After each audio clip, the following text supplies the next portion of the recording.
Bismillahirrahmanirrahim. Assalamualaikum warahmatullahi wabarakatuh. Waalaikumsalam warahmatullahi wabarakatuh. Alhamdulillahirabbil alamin. Nahmaduhu wa nasta'inuhu wa nastaghfiruh. Asyhadu an la ilaha illallah wahdahu la syarikalah wa asyhadu anna Muhammadan abduhu wa rasuluh sallallahu alaihi wasallam la nabiyya ba'dah. Para pemirsa subscriber dimanapun Anda berada, alhamdulillah pada malam hari ini kita berjumpa untuk mendengarkan wejangan ceramah sekaligus pembahasan tentang apa yang sedang kita rasakan, yang kita sambut saat ini, yaitu tahun baru Islam, tahun baru Hijrah.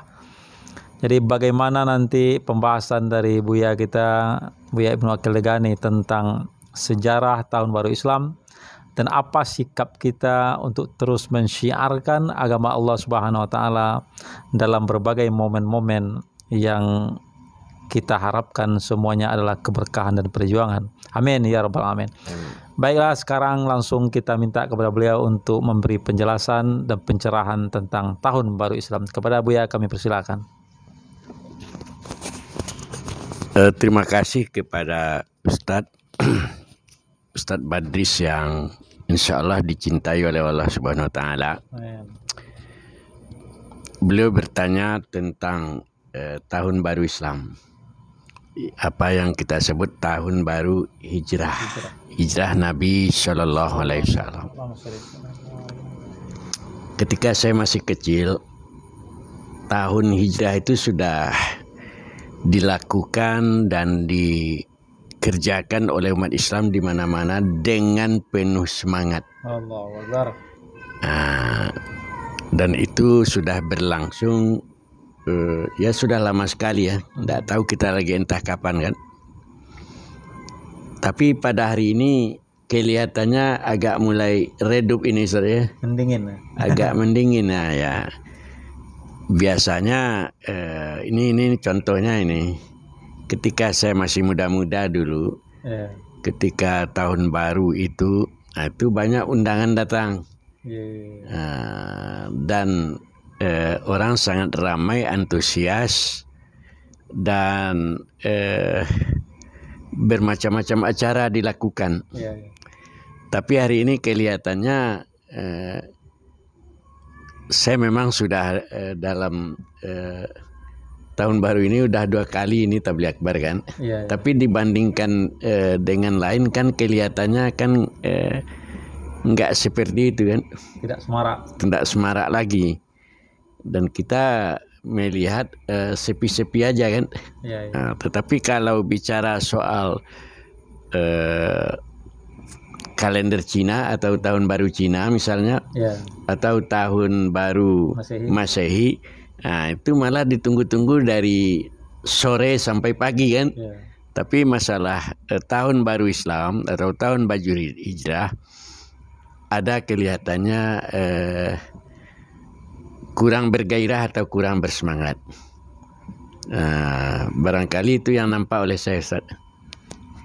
Jadi apakah semangat umat ini, Bu ya, terutama para pemangku kebijakan lah, apakah mereka lebih berbahagia dengan tahun Masehi dan tahun Cina dibanding datangnya tahun baru Islam? Apakah mereka lebih senang hatinya dengan tahun-tahun itu? Atau bagaimana menurut pendapat Bu ya ini? Kalau itu pertanyaannya, saya kira enggak juga mereka lebih berbahagia tahun Masehi atau tahun Cina, tahun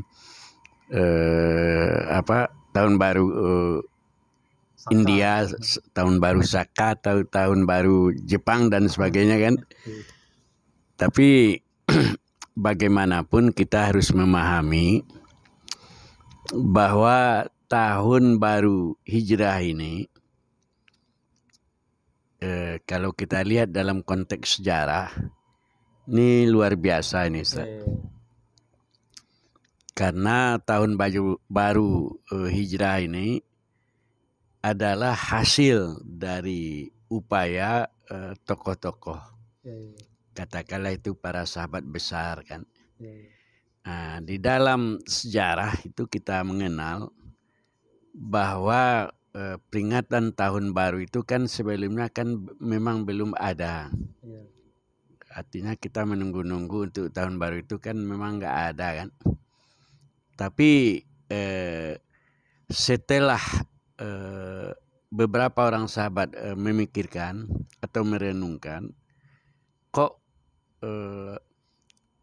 kalender yang lain kan punya apa? Kalender Gregorius dan sebagainya, kalender Masehi yang kita kenal itu kan.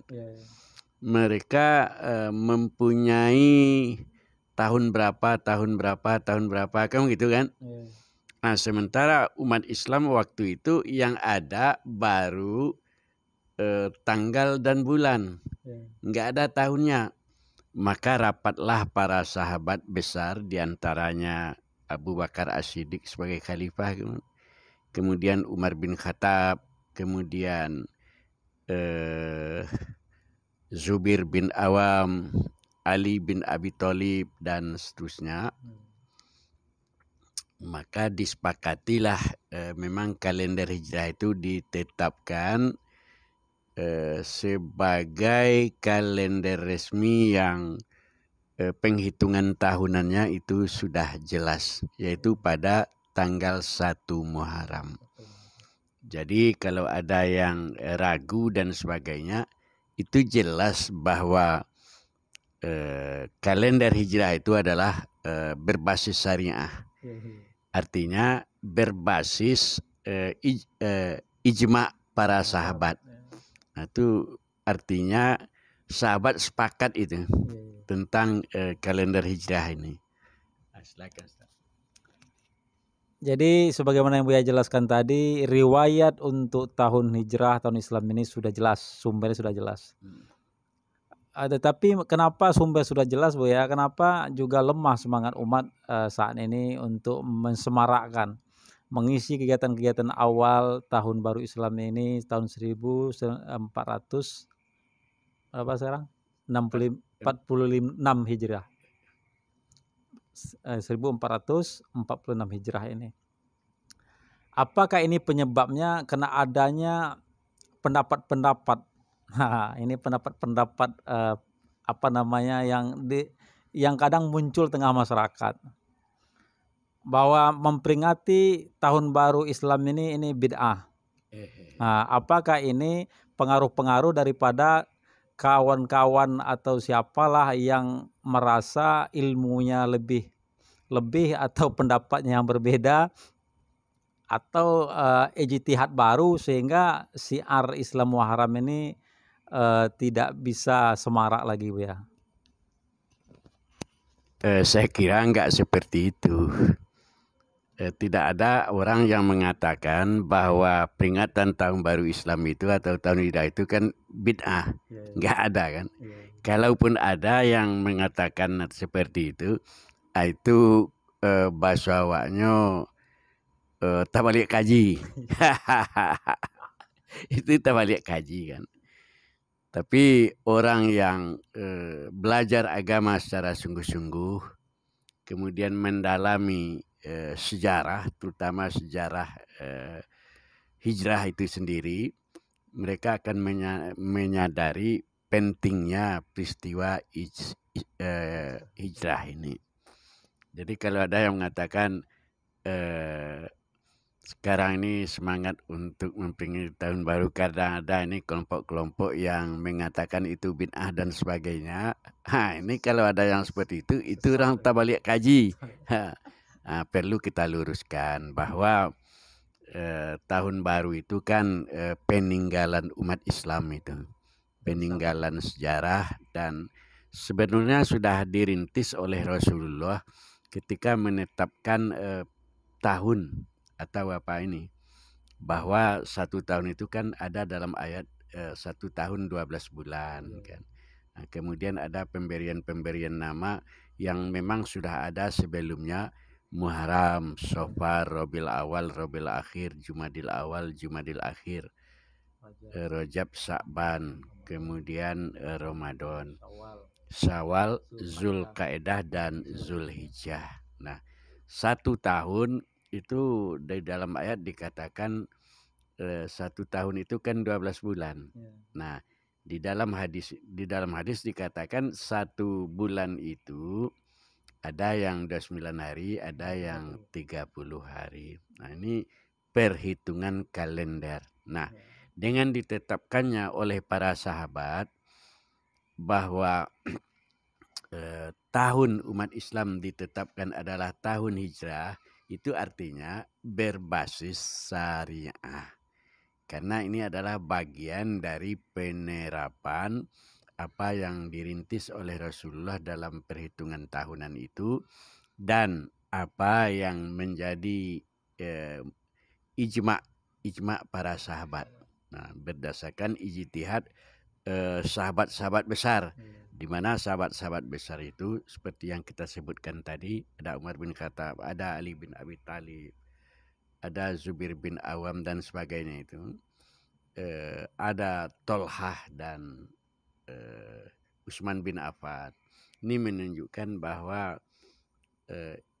ijma mereka itu adalah ijma ahli surga, kan gitu kan. Maka jangan sembarang membid'ahkan. Kalau membid'ahkan itu tentu tidak boleh, harus dengan ilmu juga membid'ahkan. Tapi kalau seandainya tidak dengan ilmu, masyarakat tentu tidak akan terpengaruh.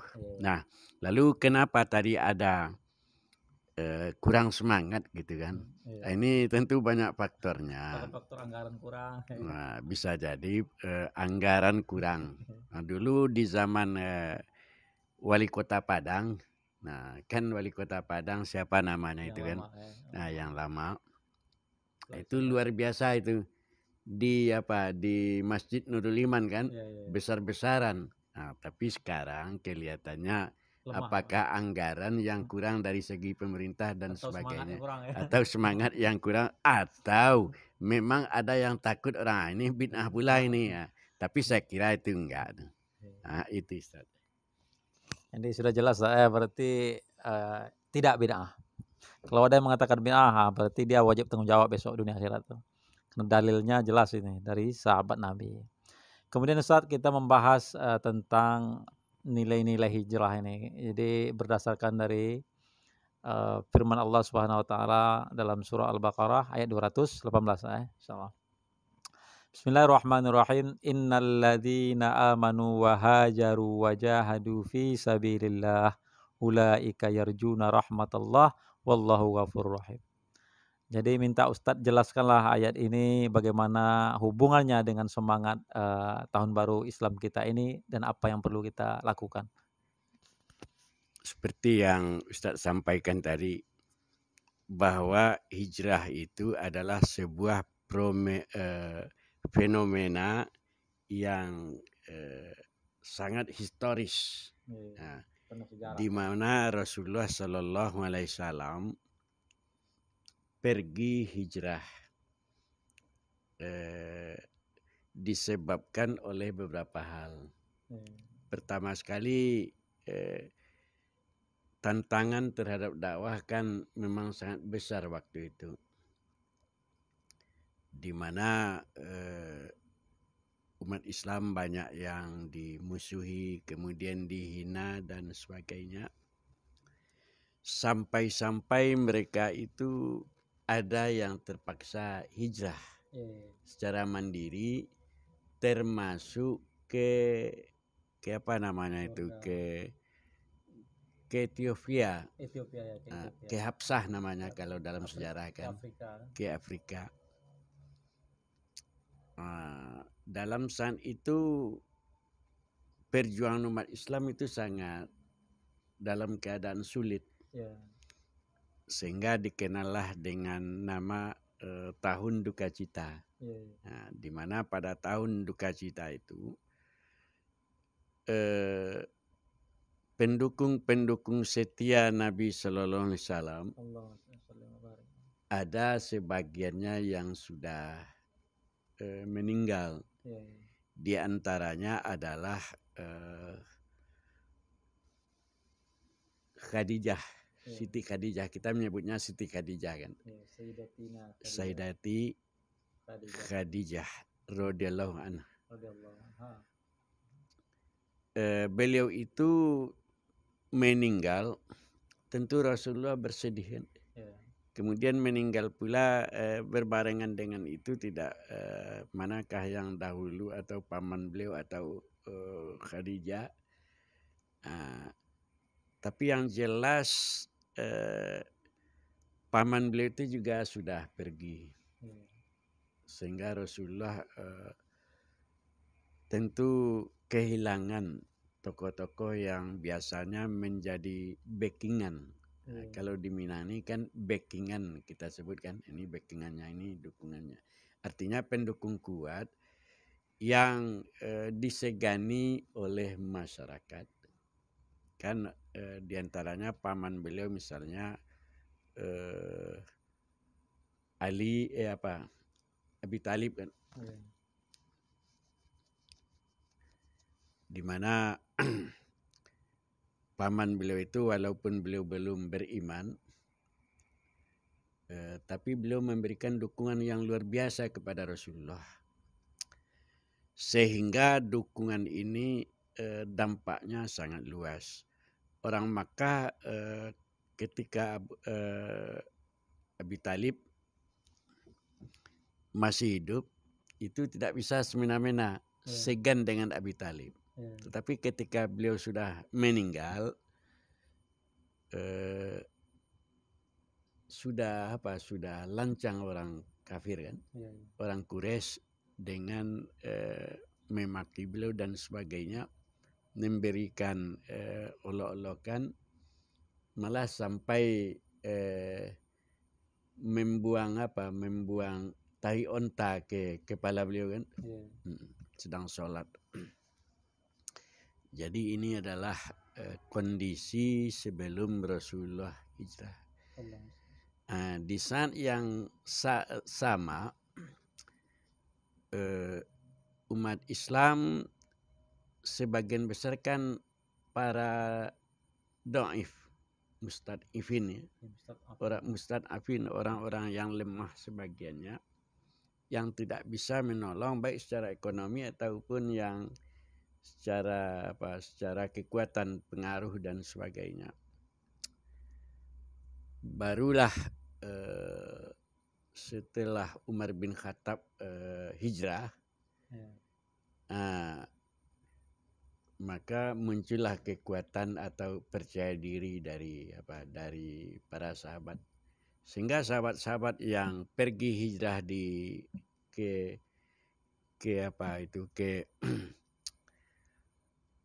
ke Habsah itu kan balik lagi karena melihat umat Islam sudah mulai kuat karena Umar bin Khattab masuk Islam, kan begitu kan? Memang Umar bin Khattab itu sebagai tokoh pemberani.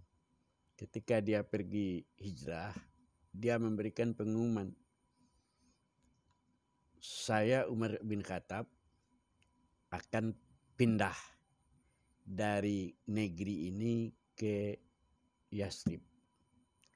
Siapa yang ingin mengganggu saya itu silakan. Siapa yang ingin istrinya kehilangan, suaminya kehilangan istrinya menjadi janda, itu maksudnya kan. Nah, siapa yang ingin istrinya menjadi janda, maka tunggulah saya, lawanlah saya, kan itu artinya kan. Sehingga orang berpikir Umar bin Khattab sudah terus terang. Nah, di dalam kenyataannya Rasulullah memang menghadapi hal yang sangat lebih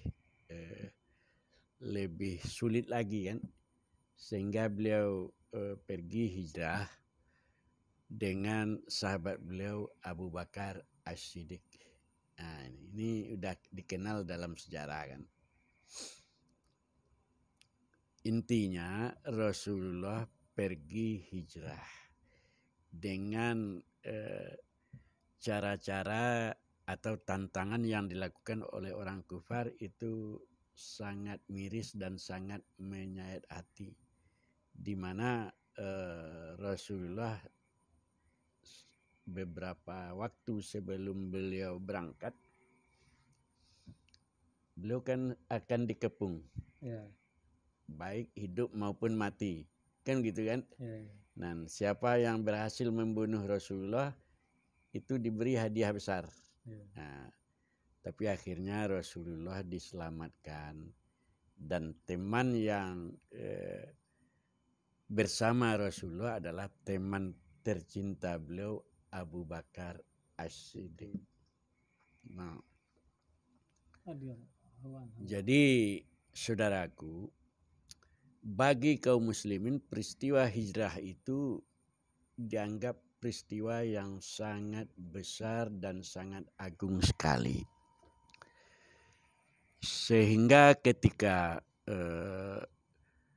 sahabat-sahabat di masa para khalifah Abu Bakar seperti yang saya katakan tadi ingin menetapkan awal kalender atau awal tahun kan gitu kan, hijrah ini, kalender hijrah ini, ada yang mengusulkan apa usulannya, jadikan sajalah kelahiran Nabi sebagai awal dari kalender hijrah, kan gitu kan. Ada yang mengusulkan hari-hari yang lain. Nah, akhirnya usul dari seorang sahabat yaitu Ali bin Abi Thalib, diusulkanlah supaya kalender hijrah ini kita ambil momentumnya adalah hijrahnya Nabi dari Makkah ke Madinah. Kenapa ini dilakukan? Kenapa mereka sepakat untuk itu? Karena ini adalah momentum yang bersejarah, sangat historis bagi umat Islam dan tak mungkin dilupakan. Oleh karena itu, ketika ada yang menganggap bid'ah ya, bid'ah hari-hari besar Islam yang terkait dengan hari besar hijrah ini, nah itu saya kira orang yang ahistoris, artinya nggak kenal sejarah kan, nggak kenal dengan perjuangan dan sebagainya. Nah, berhubungan dengan ayat tadi, surat apa ini Ustaz? Surat Al-Baqarah ayat berapa tadi? 218. Bismillahirrahmanirrahim. Innal ladzina amanu. Nah, kan ini. Orang-orang yang beriman wahajaru. Kemudian mereka hijrah. Wajahadu. Nah, kan fi sabilillah. Dan mereka berjihad di jalan Allah. Mereka mengharapkan rahmat dari Allah Subhanahu wa taala, dan Allah Ghafurur Rahim, Maha Pengampun lagi Maha Penyayang. Saudaraku, ada 3 aspek yang menjadi kata kunci di dalam Al-Quran ini, dalam surat ini. Yang pertama, innal ladzina amanu. Nah, tentu orang-orang beriman yang dilukiskan dalam hal ayat ini, yang dijelaskan di dalam ayat ini. Bagaimana orang beriman itu? Mereka ujung-ujungnya itu dikatakan mereka itu berjuang untuk mengharap pengampunan dan keridhaan Allah Subhanahu wa taala. Ketiga kelompok itu adalah, pertama mereka beriman, yang kedua mereka berhijrah, kemudian berjihad. Nah, di Minangkabau ada istilah ini Ustaz. Tungku tigo sajarangan, tali tigo sapilin. Nah, ini artinya ketiga-tiganya itu tidak bisa dipisahkan. Inilah makna sesungguhnya dari perjuangan untuk menegakkan agama Allah. Jadi ada orang-orang beriman, kemudian ada mereka itu berhijrah, kemudian mereka itu berjihad, berjuang di jalan Allah. Dan mereka lah yang mengharapkan apa yang diharapkan. Nah, itulah yang kita sebut tamadum. Artinya kejayaan umat Islam bukan hanya di dunia tetapi juga di akhirat. Atau kita balikkan, bukan hanya di akhirat tetapi juga di dunia. Sehingga umat Islam waktu itu menjadi umat yang besar. Setelah Rasulullah pindah dari Makkah ke Madinah, maka kebesaran Islam itu semakin nampak, menjadi hebat, sehingga sulit untuk ditandingi. Ada dua fenomena di sini yang luar biasa. Pertama, orang-orang yang hijrah itu sendiri, tentu mereka itu termasuk sabiqun awalun, muhajirin. Kemudian ada komponen yang kedua, kaum al-ansor. Nah, kedua inilah yang menjadi tokoh sentral dari dakwah tersebut. Nah, di periode Madinah inilah kejayaan umat Islam itu datang mengebu-ngebu. Utusan datang dari berbagai penjuru dan mereka berbondong-bondong untuk menyatakan, nah, kami akan masuk Islam, kami masuk Islam, kami masuk Islam. Sehingga datanglah bermacam kabilah-kabilah. Datanglah kepala-kepala suku, kan gitu kan? Datanglah bangsa-bangsa lain menyatakan dirinya untuk masuk Islam. Inilah yang dikatakan oleh Allah dalam surat pendek yang sering kita baca. Iza jaa nasrullahi wal fath wa ra'aitan nasa yadkhuluna fi dinillahi afwaja fasabbih bihamdi rabbika wastaghfir innahu kana tawwaba. Jadi Buya, alhamdulillah ini dialog kita udah hampir setengah jam ya.